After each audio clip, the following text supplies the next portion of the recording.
Arestado ang isang 45 anyos na lalaki dahil sa insidente ng pananaga sa Barangay San Antonio, Sibulan, Negros Oriental kahapon na madaling araw, Huwebes, Abril 9, 2026.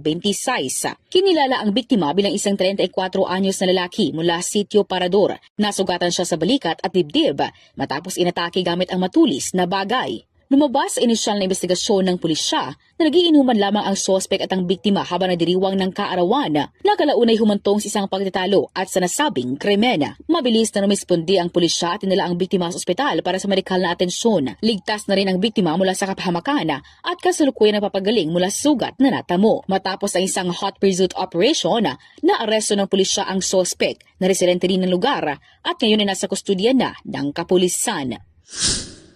Balita, gikan sa K5 News FM Dumaguete. Kini si K5 Rufa de Vero. Para sa Kampiyon nga balita, Serbisyo Publiko, Kalingawan sa Negros. K5 News FM.